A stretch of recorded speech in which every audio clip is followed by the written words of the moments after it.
Hello everyone, welcome back to our UGC NET English channel, your trusted guide for NET, SET, GRF and GATE preparation. Today's topic is one of the most important and frequently asked in the history of English language section. English in India, History, Evolution and Future.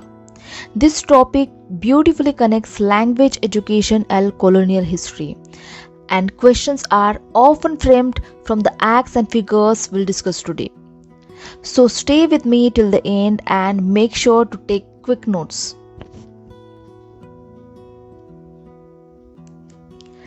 The history of English in India started during British rule.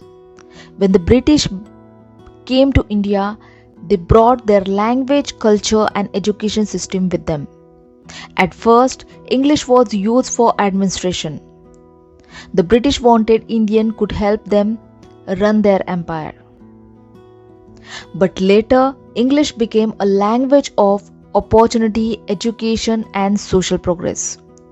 The formal beginning of English education in India started with the Charter Act of 1813, the first official step towards teaching English.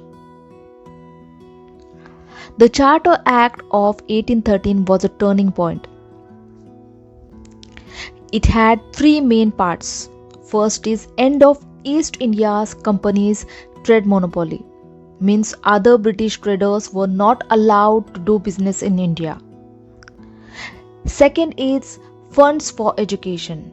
For the first time, the British government gave 1 lakh rupees every year to promote education, especially English and Western knowledge. And third, missionary activities. Christian missionaries were allowed to open schools and teach both Christianity and Western education. Friends, this act laid the foundation of English education in India. It led to the growth of schools where English was the medium of instruction. A new group of educated Indians emerged. People who later played an important role in both British administration and India's independence movement.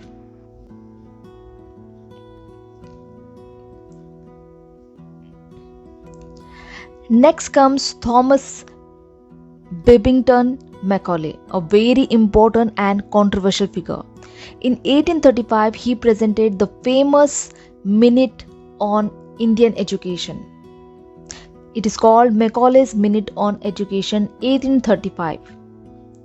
Macaulay said that British education in India should create a class of a persons Indian in blood and color, but English in taste, opinions, morals and intellect. He believed that European knowledge was superior to Indian knowledge, so he wanted English to replace Sanskrit and Persian in higher education. And his ideas were accepted. English became the official medium of instruction in many schools and colleges. Western science, literature and philosophy were added to the syllabus. This policy created a new class of English educated Indians, a bridge between the rulers and the common people. Ironically, this same class later became the leaders of India's reform and freedom movements.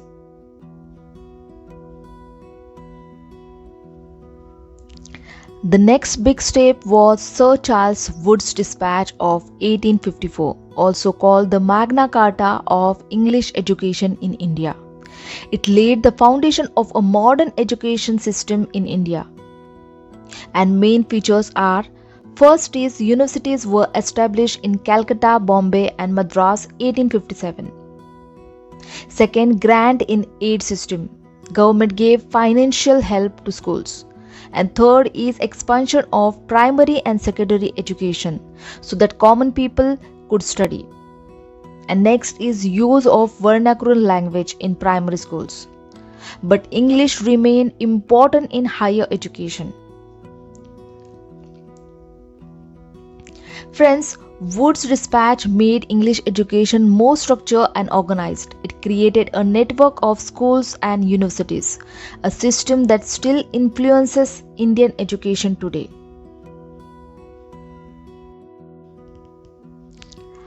After the revolt of 1857, the British government took direct control of India from the East India Company.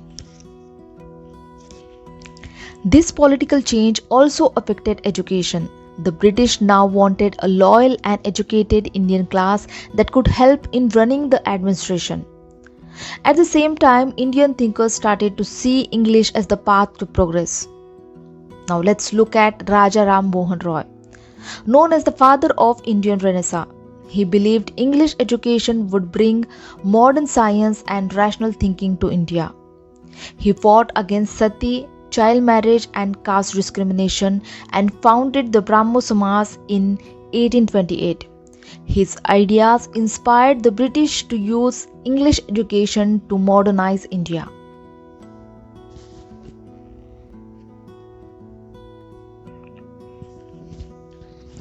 Friends, English spread fast in India for many reasons. One is colonial administration. It became the language of government work. Second is economic reasons. The British needed English educated Indians for jobs. Third is missionaries. They promoted English through schools and churches. And the last is social reformers. People like Raja Ram Mohan Roy supported English for education and enlightenment. Together, these factors made English a symbol of progress and modernity.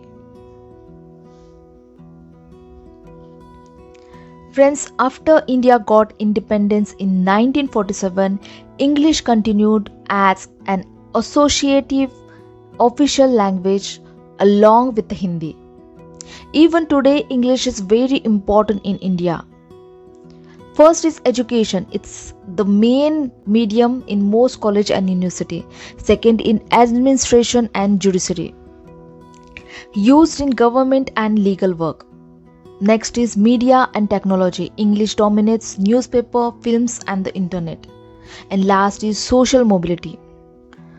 Good English skills often means better jobs and higher social status. In short, English has changed from being a colonial language to a language of opportunity and global identity.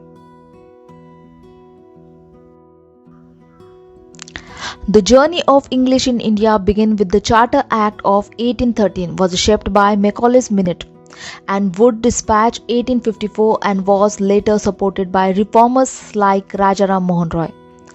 Though it started as a tool of British rule, English became a language of education, progress and empowerment.